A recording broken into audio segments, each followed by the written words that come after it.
안녕하십니까. 여수 MBC 뉴스투데이입니다. 집단 휴업으로 인한 보육 대란이 우려됐던 어제 전남 지역 대부분의 사립유치원이 정상 개원한 것으로 조사됐습니다. 전남시도 교육지원청에 따르면 전남 지역에서는 여수시 화장동에 사립유치원 한 곳을 제외한 103개 사립유치원이 정상 개원했습니다.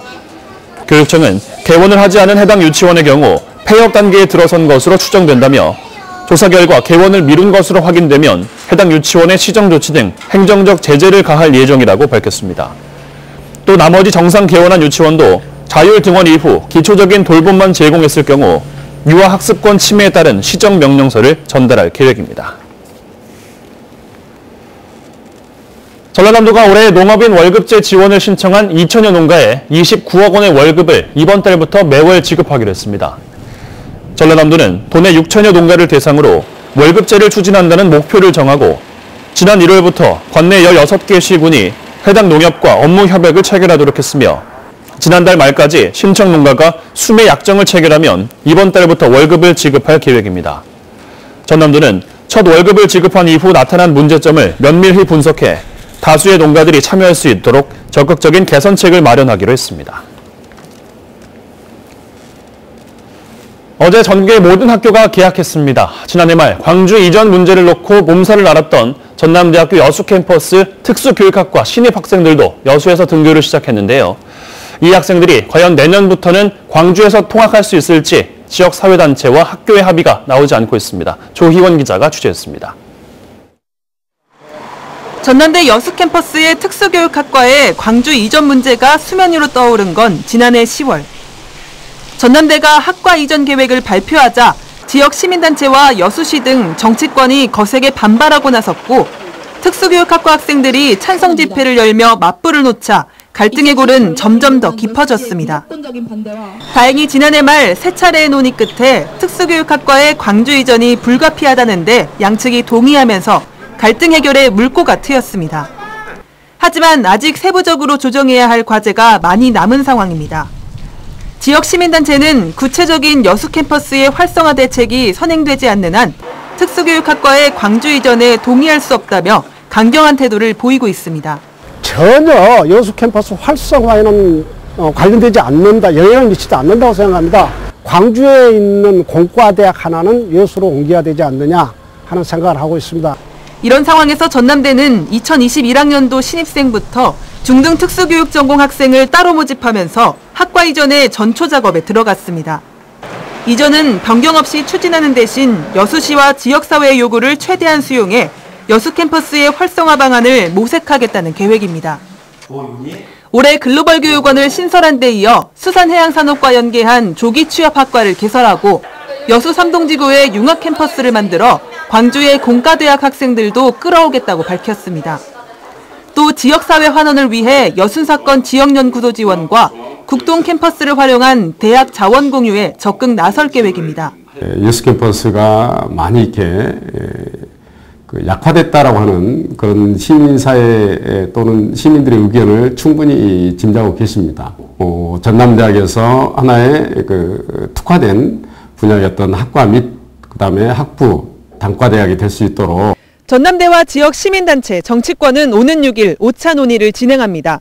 학과 이전으로 불거진 갈등이 지역 교육 환경을 발전시키는 세옹지마가 될 수 있을지 관심이 모아지고 있습니다. MBC 뉴스 조희원입니다. 고흥군이 변화와 혁신을 바탕으로 군민과 더 친밀하게 소통하기 위해 마련한 읍면 순방을 성황리에 마쳤습니다.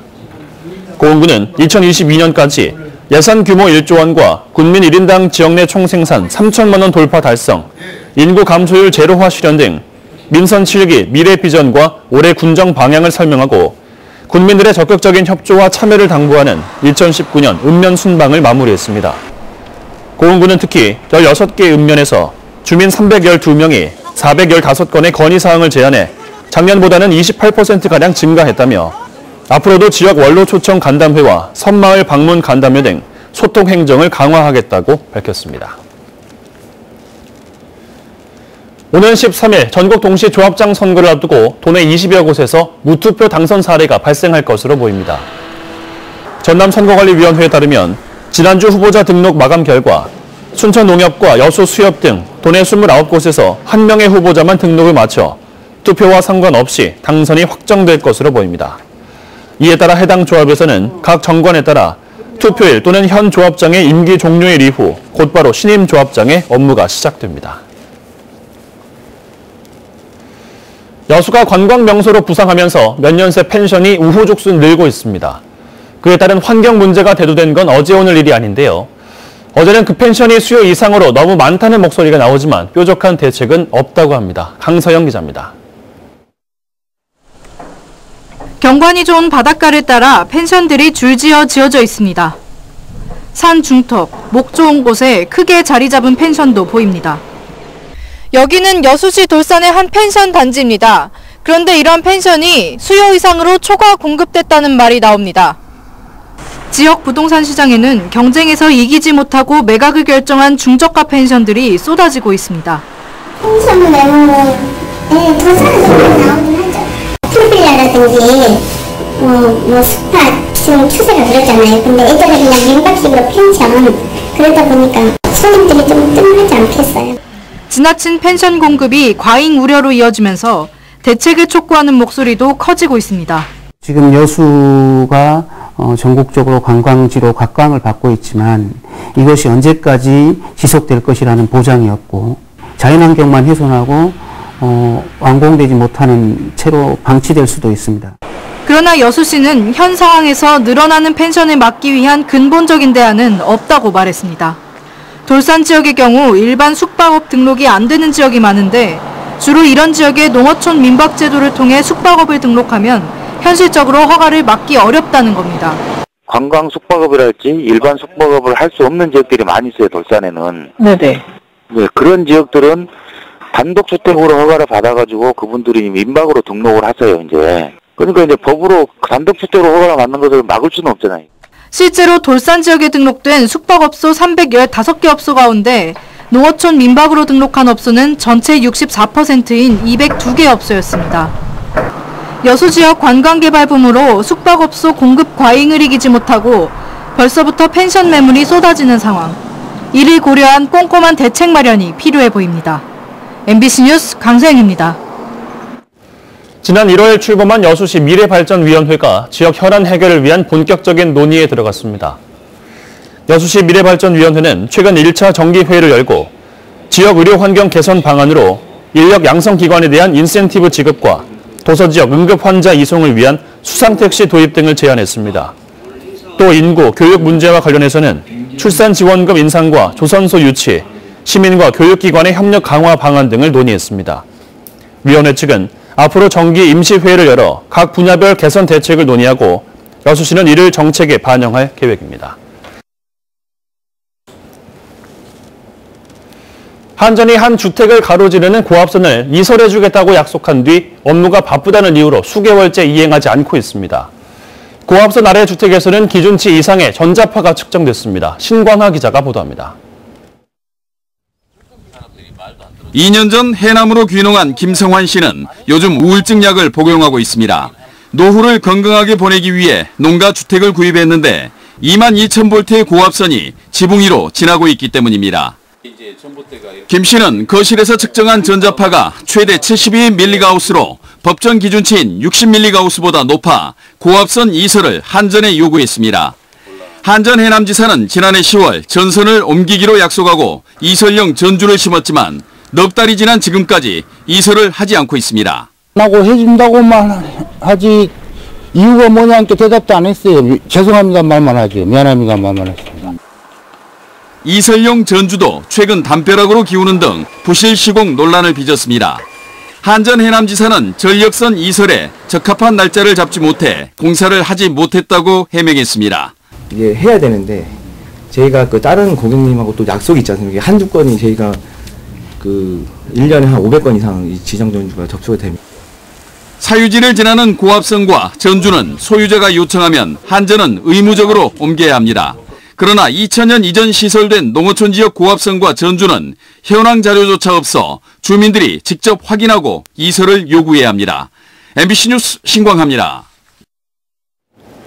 초미세먼지로 며칠째 자욱한 지역에서도 미세먼지 비상저감 조치가 시행됐습니다. 주로 공공기관 차량 운행을 제한하는 식으로 이뤄지고 있는데 그 효과에 의문이 제기되고 있습니다. 남궁옥 기자가 취재했습니다. 미세먼지 비상저감 대책에 따라 끝자리가 홀수인 차량들은 드나들 수 없는 광주시청 주차장. 모든 홀수 차량들의 운행이 제한된 건 아닙니다. 운행이 제한된 공무원들은 대체로 잘 지키는 편이었지만 일반 민원인들 차량은 저감 조치에 아랑곳하지 않고 주차장을 드나듭니다. 이 주차장에 그냥 들어가라고 하던가요? 거기서는 뭐 제대로 않던데. 지난달 미세먼지 특별법이 시행된 이후 광주시가 내린 두 번째 미세먼지 저감 대책.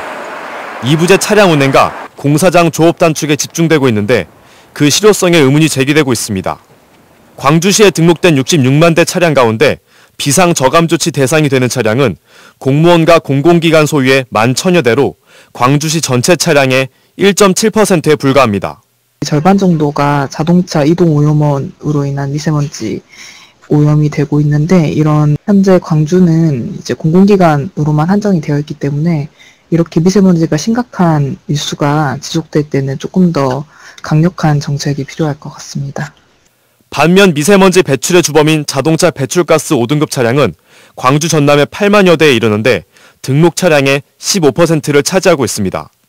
하지만 서울시처럼 배출가스 5등급 차량의 운행을 제한하고 싶어도 광주시와 전라남도 모두 조례가 아직 준비되지 않았습니다.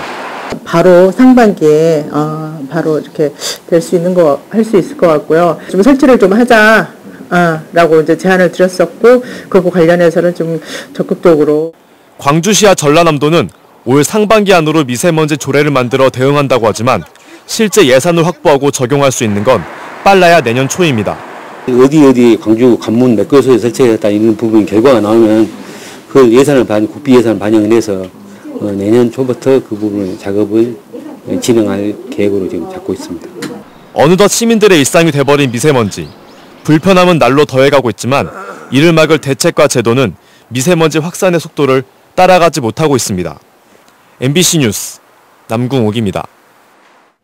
국토교통부가 추진하는 스마트시티 통합 플랫폼 기반 구축 사업에 도내에서는 순천시와 완도군 등 두 곳이 공모에 선정됐습니다. 전라남도는 민선 7기 출범과 함께 도청에 공모사업 지원팀을 신설하고 각종 공모사업에 대한 차별화된 전략으로 맞춤형 지원을 제공해왔으며 이번 스마트시티 통합 플랫폼 공모사업에 순천관광도시와 완도해양도시 등 두 곳이 최종 선정됐다고 밝혔습니다. 스마트시티 통합 플랫폼 기반 구축 사업은 전국적으로 15곳을 선정해 한 곳당 6억 원의 국비를 지원할 계획이며 이번 공모에서 4대 1의 경쟁률을 보인 만큼 지자체들의 선호도가 높았습니다. 광양시가 30억 원 규모의 취약지역 개선사업 공모 신청에 나섰습니다. 광양시는 올해 정부의 취약지역 생활여건 개조사업 셋들마을 사업 공모에 30억 원 규모로 봉강면 하조마을과 옥룡면 중림마을 2개 지구를 신청했다고 밝혔습니다. 국가균형발전위원회에서 추진하는 셋들마을 사업은 빈집 정비와 집 수리 등 농촌 지역의 취약한 주거 환경을 바꿔 주민들의 생활 환경을 개선하는 사업입니다. 광양시가 유관기관 합동으로 섬진강 실뱀장어 불법 포획을 집중 단속합니다. 광양시는 최근 섬진강 주변에 실뱀장어 불법 포획을 위한 어구 등이 발견됨에 따라 수산자원 보호를 위해 전라남도와 하동군, 광양경찰서 등 유관기관과 함께 섬진강 주변에 대한 집중 단속을 추진하기로 했습니다.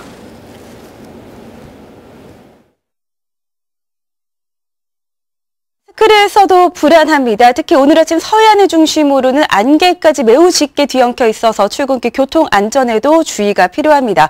이 밤 사이에는 서울에 초미세먼지 경보가 내려졌고요. 수도권 지역에는 닷새 연속 비상 저감 조치도 시행되고 있습니다. 이 정도로 농도가 짙어질 수 있나 싶습니다. 현재 전북 익산이 190 마이크로그램으로 평소 대비 8배가량이나 짙어져 있고요. 서울을 포함한 서쪽 지방 160 마이크로그램 안팎으로 매우 나쁨 기준에서도 2배를 뛰어넘는 수치를 보여주고 있습니다. 일부 영남 지방 공기질은 그나마 양호하지만요. 앞으로 이 먼지가 전국으로 퍼지면서 온종일 나쁨에서 매우 나쁜 단계를 보이겠습니다. 오늘 낮 동안 또 한 번 국외에 미세먼지가 유입되면서 내일도 공기가 탁할 것으로 우려되는데요. 내일 남해안과 강원 영동 지방 눈이나 비 소식이 있지만 양이 충분하지 않아서 먼지를 완전히 해소시키기는 어려울 것으로 보입니다. 현재 기온은 서울 5.7도, 대구 2.5도입니다. 날씨였습니다.